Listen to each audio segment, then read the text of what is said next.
एक आदमी अपनी पत्नी को गले लगाने की सोच रहा था, लेकिन पत्नी ने उसे एक गोली मारकर उत्तर पश्चिम भेज दिया। उसे ये नहीं पता था कि उसकी पत्नी, जो अभी गले लगाने की गुहार कर रही थी, इतनी निर्दयी हो जाएगी। लेकिन उसे यह नहीं पता था कि शाओमी भी मजबूर थी, क्योंकि उसे पता था कि इस समय एक छिपा हुआ स्नाइपर उसे निशाना बना चुका है। केवल अपने पति को मारने से ही वह अपनी जान बचा सकती थी। दरअसल शाओमी एक हत्यारे संगठन की शीर्ष स्तर की सदस्य थी। अंतहीन हत्या के जीवन से थककर उसने संगठन छोड़ने और एक सामान्य जीवन जीने का फैसला किया, लेकिन नेता उसे इतनी आसानी से जाने नहीं देगा। उसने उसकी बच्ची को पकड़कर उसे धमकाया।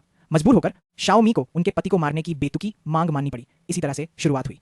जल्दी ही एक महिला हत्यारा BMW चलाते हुए आई। लक्ष्य की वास्तव में मौत की पुष्टि करने के बाद महिला हत्यारा तेजी से आगे बढ़ी और सैनचान को साफ करने के लिए फल की थैली निकाली, जबकि शाओमी ने उसे पेड़ के पीछे जाने के लिए कहा ताकि पेड़ की छाल स्नाइपर की दृष्टि को छिपा सके। फिर उसने तेजी से महिला हत्यारे की पिस्तौल छीन ली और पलटकर एक गोली चलाई, जिससे दूसरी महिला का खुलासा हो गया।